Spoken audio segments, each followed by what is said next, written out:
Hello, मेरा नाम उज्ज्वलानंद जैन। आप देख रहे हैं मैकेनिकल सारथी। तो आज हम डिस्कस करने वाले हैं एक बहुत इंपॉर्टेंट टॉपिक के बारे में, जो बहुत सारे बच्चों का डाउट होता है कि sir, which one is better, state A या कोई महारत्न या नवरत्न पीएसयूज। तो आज हम इसी के बारे में डिस्कस करेंगे कि विच वन इज़ बेटर, जो स्टेट ए होता है या जो कि गेट से पीएसयूज, ये अलग अलग एग्जाम से जो पीएसयूज आपको मिलते हैं, चाहे वो कोई भी मिनी रत्न हो, नवरत्न हो या महारत्न हो, और उसका हम कंपैरिजन करेंगे स्टेट ए से। तो मैंने कुछ 5 या 6 पॉइंट्स बनाए हैं, जिससे आई होप आपका ये डाउट क्लियर हो जाए कि दोनों में से आपके लिए अच्छा कौन सा है। तो सबसे पहले हम देख लेते हैं कि सैलरी दोनों एग्जाम्स में आपको निकालने के बाद जब आप जॉब ज्वाइन करेंगे तो आपकी सैलरी क्या होगी। तो हम सबसे पहले स्टेट ए की बात करते हैं, जिसको एसडीओ भी कहा जाता है। जब आपको एसडीओ का प्रभार मिल जाता है या वो डेप्यूटेशन आपको मिल जाती है तो आपको एसडीओ बोला जाता है, that is sub division officer. तो एसडीओ या स्टेट ए का जो बेसिक पे होता है वो 56,100 होती है। ये गेजेटेड ऑफिसर की पोस्ट होती है जिसको हम हिंदी में राजपत्र अधिकारी बोलते हैं। तो इसका जो बेसिक होता है 56,100 होती है। डी और एचआरए मिला के आपको जनरली इसमें जो इन हैंड सैलरी आपकी बनती है, जो आपको फाइनल बैंक अकाउंट में आपकी जो आएगी, जो इन हैंड सैलरी है, वो नियरली 75 टू 80 के बीच में आपको इन हैंड सैलरी मिल जाएगी इसमें स्टेट ए में। अगर हम पीएसयू की बात करें तो आप जब पीएसयू ज्वाइन करेंगे तो 1 साल आप ट्रेनी में रहेंगे, चाहे वो आप मैनेजमेंट ट्रेनी कहला लें या ग्रेजुएट ट्रेनी कहला लें, आप 1 ईयर के लिए ट्रेनी पीरियड पे रहेंगे। तो जो मोस्टली जो पीएसयूज है, जो बड़े पीएसयूज है, महारत्न वगैरह जो है, नवरत्न जो है, उनका जनरली ये स्टाइल होता है कि जो ट्रेनिंग पीरियड पे होगा तो आपका बेसिक जो होगा 50,000 होगा, उसमें आपको डीए मिलेगा, पर्क्स मिलेगा। जब आप 1 साल बाद ट्रेनिंग अपना सक्सेसफुली कंप्लीट कर लेंगे, देन आपका जो ग्रेड होता है वो E3 की जगह बोलते हैं, जिसका बेसिक 60,000 होता है। ग्रेडिंग हर पीएसयू का अपना अपना होता है। अब बेसिक्स देखेंगे कि बेसिक सैलरी कितनी है।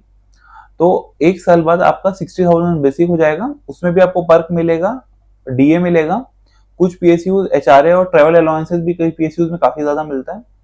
तो अगर एवरेज आप देखेंगे पीएसयू में आपको जो मिलेंगे, फर्स्ट ईयर लगभग आपकी सैलरी उसमें 75,000 होगी। फर्स्ट ईयर की मैं बात कर रहा हूँ, जब आपका बेसिक 50,000 होगा। कुछ पीएसयू में पर्क 16% है, कई पीएसयू में 35% भी है। आई थिंक भेल ने भी पर्क रिड्यूस करके 16% किया है। तो 1 साल बाद आप जब ट्रेनिंग आपका कंप्लीट हो जाएगा तो 1 साल बाद आपका बेसिक 60,000 हो जाएगा और आपका इन हैंड लगभग 85,000 के आसपास आएगा पीएसयू में। तो अगर सैलरी वाइज आप देखेंगे तो हाँ, आप कह सकते हैं कि पीएसयू बेटर है। ठीक है, सैलरी वाइज पीएसयू बेटर है, बट आपका जो पावर होती है, ठीक है, अगर मैं सेकेंड पॉइंट आपको बताऊं कि पावरफुल पोस्ट कौन सी है। देखिए, हर टाइप के इंसान की अपनी अपनी चॉइस होती है। किसी इंसान को जो होता है वो जॉब में फील आए कि उसको कुछ पावर मिले, ठीक है, और कुछ लोगों का ये होता है कि पावर कम मिले और एक नॉर्मल एवरेज सा वो जॉब कर ले। तो हाँ, अगर आप point number 2 that is power, किसके पास ज्यादा पावर होती है, तो देखिए ऑब्वियसली जो एसडीओ होता है या जो स्टेट ए होती है, तो वो जनरली जो होती है वो आपकी एडमिनिस्ट्रेटिव की टेक्निकल पोस्ट होती है। देखिए, एक होती है एडमिनिस्ट्रेटिव, प्योर एडमिनिस्ट्रेटिव पोस्ट, जो हर स्टेट पीएससी से आप बनते हैं। जो हमारे स्टेट में भी जो पीएससी होता है, जो आप जिस स्टेट से भी आप बिलोंग करते होंगे, जिसमें आप डिप्टी कलेक्टर सुनते हैं, डीएसपी सुनते हैं, ये एडमिनिस्ट्रेटिव पोस्ट है, प्योर एडमिनिस्ट्रेटिव पोस्ट है। स्टेट ए जो होती है वो इन बिटवीन की पोस्ट होती है, वो टेक्निकल की एडमिनिस्ट्रेटिव पोस्ट होती है। आप ऐसा समझ लीजिए, उसमें भी आप डिसेंट पावर एंजॉय करेंगे। आप डिसीजन मेकिंग की पे भी आप पे रिस्पॉन्सिबिलिटी होगी, क्योंकि इनफैक्ट जब आपको डिवीजन मिल जाता है, सब डिवीजन मिल जाता है, जब आप सब डिवीजन ऑफिसर मिलते हैं तो वो एक फील्ड आपको पावर मिलती है वहां पे। स्टेट ए में जब ए जो टाइटल होता है वो जनरली ऑफिस के लिए होता है। जब आपको फील्ड का पावर मिल जाता है तो उसको एसडीओ बोलता है, सब डिवीजन ऑफिसर। वहां पे आपका डिसीजन मेकिंग भी यूज होगा, और आपकी अच्छे अच्छे लोगों के साथ जो टॉप की अथॉरिटीज होती है उस डिस्ट्रिक्ट की, ठीक है, क्योंकि सब डिवीजन का होगा एक डिस्ट्रिक्ट में होगा, तो टॉप अथॉरिटी होगी, जैसे डिस्ट्रिक्ट मजिस्ट्रेट हो गए, दैट इज कलेक्टर हो गए हैं, सीईओ होते हैं जो पंचायत के, उनसे आप मिलेंगे। जो एसपीज होते हैं, डीएसपीज होते हैं उस एरिया के, आप उनसे भी आपकी अच्छी कनेक्शन बैठेगी। तो no doubt in terms of अगर आप पावर देखेंगे तो जो स्टेट ए है वो अलग अलग डिपार्टमेंट से भी टाई अप करता है अपने अपने एरिया में, ठीक है। अगर आप पीएसयूज में देखेंगे तो पीएसयूज में पावर आप उतना एंजॉय नहीं करेंगे, क्योंकि एक फिक्स्ड काम है। आप पहले समझिए कि जो पीएसयूज होता है वो टेक्निकली गवर्नमेंट का और प्राइवेट मॉडल का एक कॉम्बिनेशन है।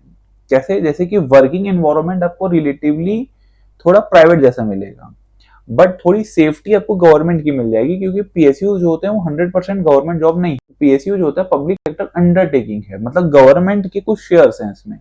अब वो 50% से ज्यादा होती है तो हम उसको पीएसयू बोल देते हैं, जो गवर्नमेंट के अंडरटेकिंग पे है। 50% से कम अगर गवर्नमेंट के शेयर होते हैं तो फिर हम उसको प्राइवेट बोल देते हैं। जो कई कंपनी हम सुनते हैं ना प्राइवेट हो गई, तो वो तब होती है जब 50% से कम गवर्नमेंट के शेयर हो जाए। ठीक है।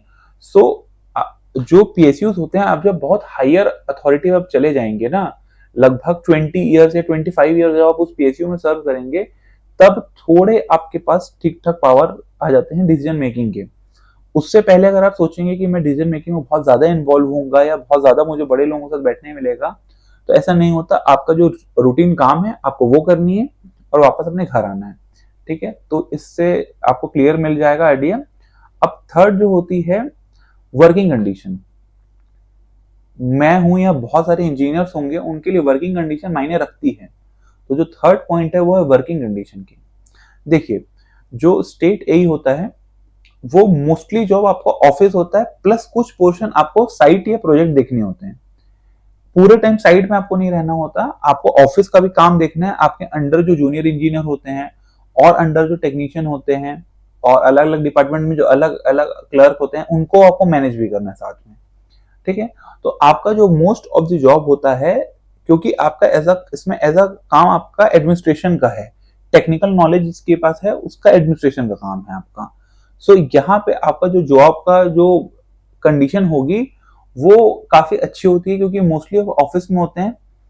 और कुछ स्टेट्स में तो जो आपकी लोकेशन होती है वो सिटी के पास होती है। मेन ऑफिस तो जनरली सिटी के पास होगा, मे बी साइट थोड़ी दूर होगी, बट आपका जो जॉब लोकेशन होगा वो सिटी होगी। बहुत कम चांसेस होते हैं कि आपको बिल्कुल रिमोट लोकेशन मिले। आपका मेन ऑफिस जनरली सिटी में होता है। उस डिस्ट्रिक्ट के हेड ऑफिस जो होता है, डिस्ट्रिक्ट का जो हेड ऑफिस होता है, वहां पे आपकी पोस्टिंग होती है। वहां से आपको मे बी किसी सब डिवीजन का अथॉरिटी मिल जाए, बट इन जनरल जो आपकी जो पोस्टिंग होती है वो सिटी में होती है। और अगर मैं पीएसयू की बात करूं तो पीएसयू में होता है मिक्स्ड चीजें हो सकती हैं। देखिए क्या होता है, कुछ पीएसयू में जॉब लोकेशन बहुत अच्छी मिल जाती है। आईयूसीएल हो गया, उसमें कभी कभी आपको बहुत अच्छी सिटी मिल जाएगी, दिल्ली मिल जाएगी या गुजरात मिल जाएगी। बट कभी कभी आपको पीएसयू में काफी ज्यादा रिमोट लोकेशंस में पोस्टिंग आपकी। चाहे आप माइनिंग कंपनी ले लीजिए, चाहे आप ऑयल कंपनी ले लीजिए, इनके कुछ कुछ जो आउटलेट्स हैं, कुछ कुछ जो प्लांट हैं, वो काफी रिमोट लोकेशन पे है। तो अगर आप पीएसयू ज्वाइन करने वाले हैं तो आपकी माइंड में क्लियर होना चाहिए कि हाँ, रिमोट लोकेशन मुझे मिल सकती है, मुझे वहां सर्वाइव करना पड़ेगा। पीएसयू में आपको जो कंडीशन है वो रिमोट लोकेशन हो सकती है। और जो वर्किंग एनवायरनमेंट होता है पीएसयू का, वो थोड़ा पॉल्यूटेड होता है, क्योंकि एट दी एंड वो कुछ बना रही है। पीएसयू कुछ बना रही है ना, चाहे वो ऑयल निकाल रही हो, चाहे वो माइनिंग कर रही हो, या चाहे वो इलेक्ट्रॉनिक आइटम बना रही हो, वो कुछ ना कुछ मैन्युफैक्चरिंग कर रही है, या कुछ माइनिंग कर रही है, या कुछ एक्सट्रैक्शन कर रही है, तभी तो वो पब्लिक सेक्टर अंडरटेकिंग है ना वो। सो अगर आप इन्वायरमेंट देखें तो पीएसयू का थोड़ा हार्श होता है। एंड हाँ, पीएसयू में आपको कुछ पीएसयू ऐसे हैं जहां पे आपको शिफ्ट जॉब करनी होती है। 3 शिफ्ट होती है और एक जनरल शिफ्ट होती है, तो ऐसे टोटल 4 शिफ्ट होती है। 3 शिफ्ट जो होती है वो ABC जनरली होती है, morning shift, evening shift, night shift. तो कुछ पीएसयूज में इंजीनियर को शिफ्ट जॉब करनी पड़ती है। कईयों को शिफ्ट जॉब ठीक लगती है, कईयों को जनरल शिफ्ट ठीक लगती है। मैं बेसिकली, मुझे शिफ्ट जॉब पसंद नहीं है, क्योंकि आपका जो पूरा लाइफ स्टाइल है वो पूरा चेंज हो जाता है। मुझे इन पर्सन शिफ्ट जॉब पसंद नहीं है, क्योंकि कभी कभी आपको ए शिफ्ट जाना है मॉर्निंग पे एक हफ्ता, फिर बी शिफ्ट जाना है अगले हफ्ता, फिर सी शिफ्ट जाना है अगले हफ्ता। तो ऐसे करके आपका जो स्ट्रक्चर है लाइफ का वो उतना बैलेंस नहीं रह पाता। तो मुझे शिफ्ट जॉब से अच्छा जॉब लगता है एक जनरल जॉब, जो एक फिक्स टाइम का जॉब हो। कभी कभी आपको एक्स्ट्रा टाइम देना पड़ता है अपने जॉब में, that is okay, but shift job जो फ्रिक्वेंटली आपको शिफ्ट चेंज हो रही है, मुझे वो उतनी पसंद नहीं है। कुछ लोगों को वो ठीक लग सकती है, पर एज अ पर्सन मुझे वो ठीक नहीं लगती वो जॉब। वो अब जो फोर्थ पॉइंट है हमारे लिए जो इम्पोर्टेंट है वो है प्रमोशन। कि हर इंसान को एक स्टेग्नेशन पे आके नहीं रुकना होता, उनके लिए प्रमोशन एक इम्पोर्टेंट पैरामीटर होता है। सो अगर हम स्टेट ए की बात करेंगे तो वहाँ पे जो प्रमोशन होता है वो अगर आप इलेक्ट्रिकल मैकेनिकल में हैं तो उसमें एई की कम पोस्ट होती है, सो नंबर ऑफ चैनल में लोग होते हैं वही कम होती है। तो जनरली आप एई जो होता है असिस्टेंट इंजीनियर, उससे आप डबल जो एग्जीक्यूटिव इंजीनियर आप प्रमोट होते हैं तो लगभग 8 to 9 ईयर्स में आप हो सकते हैं प्रमोट। डिपेंड ऑन आपका आई मीन डिपार्टमेंट कौन सा है, डब्ल्यूआरडी है या पीडब्ल्यूडी है, बहुत सारे डिपार्टमेंट्स होते हैं, इरिगेशन है, डिपेंड ऑन योर डिपार्टमेंट। अगर आप ईएनएम में है तो जनरली ऐसा देखा गया है, ऑब्जर्व किया गया कि रिलेटिवली जल्दी आपका प्रमोशन होता है। सिंपल रीजन है क्योंकि उसमें लोग कम होते हैं, सिविल में पहले से ही बहुत सारे क्राउड है, एई में जेई में, तो प्रमोशन जो उनके हैं रिलेटिवली स्लोअर है, तो उनमें भी आप डबल ही 15 या 12 या 15 साल में बन जाते हैं जनरली। पर ईएनएम में क्योंकि लोग कम है तो रिलेटिवली जल्दी आप बन जाएंगे। ठीक है, तो ये प्रमोशन हो गया। अब जो पीएसयूज के प्रमोशन है वो थोड़े अलग होते हैं। देखिए क्या होता है, आप जब स्टेट एई को एज एन एई ज्वाइन करेंगे तो एई टू डबल ही जब आपको प्रमोशन होगा ना तो पावर में भी ड्रास्टिक चेंज होगा। आप समझिए, प्रमोशन कहने का मतलब है कि आपके पावर में भी ड्रास्टिक चेंज होता है स्टेट एई में। ए टू डबल ई ठीक ठाक लेवल का आपका पावर चेंज होता है, आपके पास अथॉरिटी होती है वो काफी इंक्रीज हो जाती है डबल ई पे। फिर और आप बनते हैं सुपरिटेंडेंट इंजीनियर और उसके बाद और आप बनते हैं सीनियर सर्कल इंजीनियर, बहुत सारी पोस्ट होती है। तो ए से डबल ई जनरली आप 8 से 9 साल में पहुंचते हैं।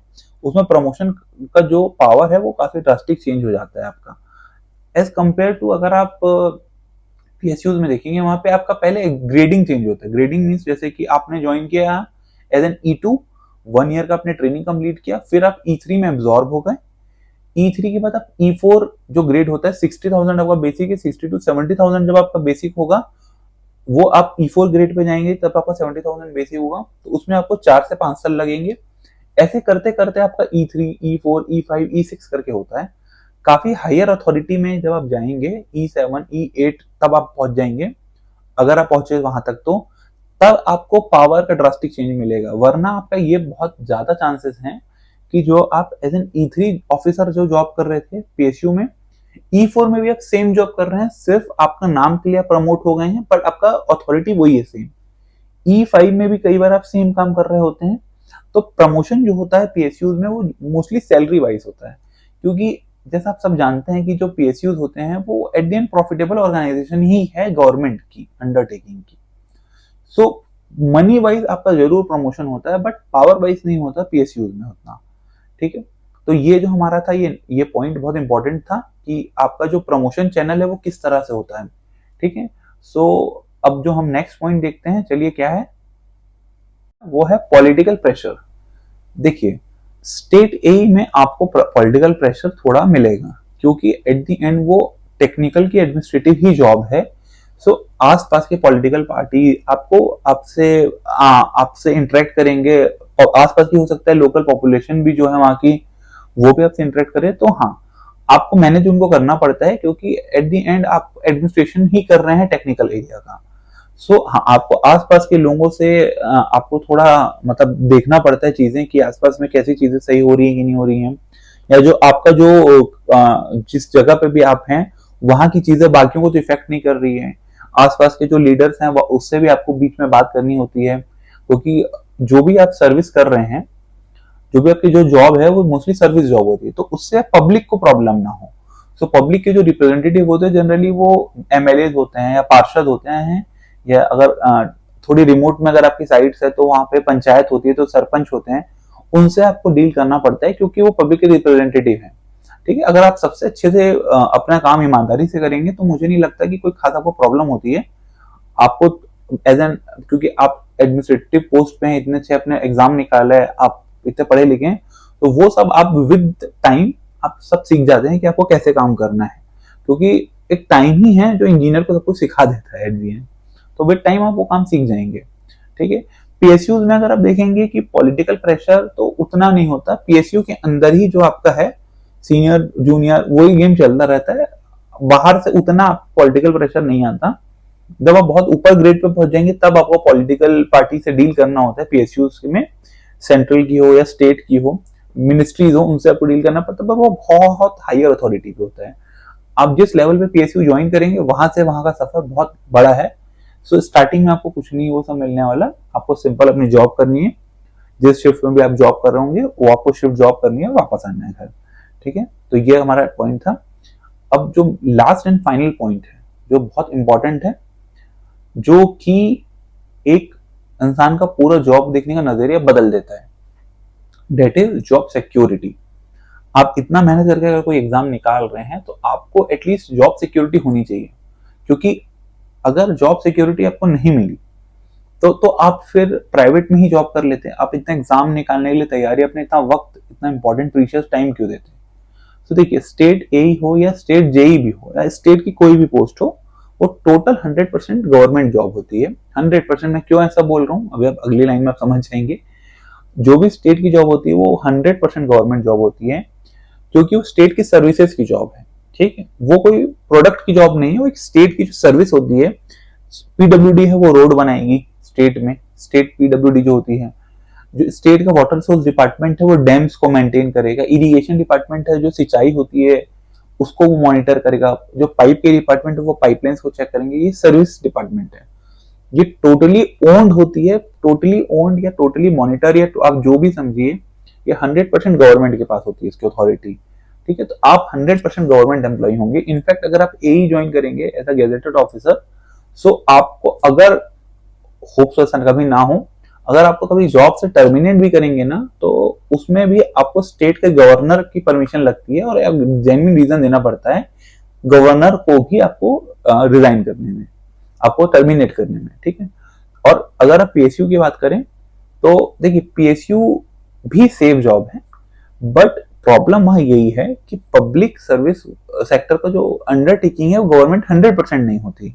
कुछ फॉर्म आईपीओ में आम जनता के पास भी होता है और कुछ पोर्शन गवर्नमेंट के पास होता है। देखिए, अगर पीएसयू बहुत समय से लॉस में है, प्रॉफिट नहीं बना पा रही है, सो कुछ समय बाद चांसेस होते हैं कि वो उसको गवर्नमेंट अपना शेयर सरेंडर कर दे और उसको ऑक्शन करके अपने जो नेट जो शेयर है वो 50% से कम कर ले। अगर ऐसा होता है, ऐसी कंडीशन आती है, सो फिर वो नेक्स्ट डायरेक्टर जो बोर्ड है उस पर डिपेंड करते हैं कि वो किसके पास कितना शेयर है प्राइवेट कंपनी के पास। उन पे वो डिपेंड करेगा कि आपकी जो कंडीशन है ज्वाइनिंग के बाद, अगर प्राइवेट हो जाता है सेक्टर तो सैलरी वही होगी या सैलरी रिवाइज हो जाएगी, वो सारा डिपार्टमेंट फिर वो डायरेक्टर्स के पास आ जाएगा जो प्राइवेट कंपनी के होंगे। ठीक है, तो सेफ्टी के मामले में अगर आप बोलेंगे तो ऑब्वियस सी बात है कि स्टेट की जॉब ज्यादा सेफ होती है रेदर देन पीएसयू। पीएसयू के अपने बहुत सारे बेनिफिट्स हैं, बट सेफ्टी के मैटर पे मुझे जो लगता है स्टेट ए या स्टेट की जॉब है वो ज्यादा सेफ है। ठीक है, ये मेरा पॉइंट ऑफ व्यू है, मे बी आपका डिफरेंस हो सकता है ओपिनियन का, बट ये मेरा पॉइंट ऑफ व्यू है, तो मैं आपको वो बता रहा हूँ जो मुझे फील हो रहा है। ठीक है, क्योंकि मैं पीएसयू में भी जॉब कर चुका हूँ और सर्विसेज में भी जॉब जल्द ही मैं शायद करने वाला हूँ। सो मुझे एक्सपीरियंस दोनों तरफ का फील है इस चीज़ों का कि दोनों का जॉब का पैटर्न क्या है लाइफ में। ठीक है, सो अगर आप मुझसे पूछें कि फाइनल जो question most important, which one is better, अगर किसी बच्चे का स्टेट ए निकल गया, पीएसयू निकल गया, या आप तैयारी भी कर रहे हैं, क्योंकि जो बड़े बड़े कोचिंग जाइंट्स हैं वो गेट को बहुत हाई रैंक करते हैं। वो एग्जाम भी टफ है, नो डाउट। ठीक है, गेट टफ एग्जाम है, I know that. So but वो बहुत, आई थिंक वो बहुत ओवर हाइप्ड है। मैं एज ए स्टूडेंट ही आपको ये चीज बता रहा हूँ कि बच्चों का गेट में बहुत टाइम वेस्ट होता है, बट अगर आप गेट एक या दो बार दे चुके होंगे, सो आप स्टेट की भी सर्विसेज के बारे में सोचिए। गेट से जो आपको पीएसयू मिलते हैं वो आपको जितना कोचिंग वाले या जो वो फील करा रहे हैं वो उतनी बड़ी चीज नहीं है। ठीक है, मैंने भी पीएसयू में सर्व किया है, इनफैक्ट मैं भेल में भी सिलेक्टेड हूँ, बट स्टिल मैं आपको ये बोल रहा हूँ कि उतनी वो बड़ी चीज नहीं है जितनी आपको कोचिंग वाले ने फील करा दी है बच्चों को कि पीएसयू ऐसा होता है, पीएसयू ऐसा होता है, ये होता है, वो होता है। कुछ कुछ बात सच है, बट वो इतना भी बड़ा चीज नहीं है जितना वो शो करते हैं। कुछ जॉब बड़े ही अंडरडॉग हैं, बट वो जॉब बड़े बड़े ही बहुत ही ज्यादा अच्छी जॉब है। स्टेट यही हो गया, एसएससी जेई से जो सेंट्रल पीडब्ल्यूडी में जेई बनते हैं, एमईएस में जो जेई बनते हैं, ये भी बहुत अच्छी जॉब है। आरआरबी जेई में भी जो जॉब बन गया, जब सीनियर होंगे, एसएससी बनेंगे, सीनियर सेक्शन इंजीनियर, वो भी बहुत अच्छी जॉब है। ये दिखने में ऐसा लगेगा कि इनका तो ग्रेड पे कम है, बट यार ये बहुत अच्छी जॉब है। विद टाइम आप जहाँ प्रमोट होकर पहुंचेंगे ना, वो काफी पावरफुल पोस्ट होती है, वो आप पीएसयू में फ्रेंकली आप कभी नहीं पहुंच पाएंगे।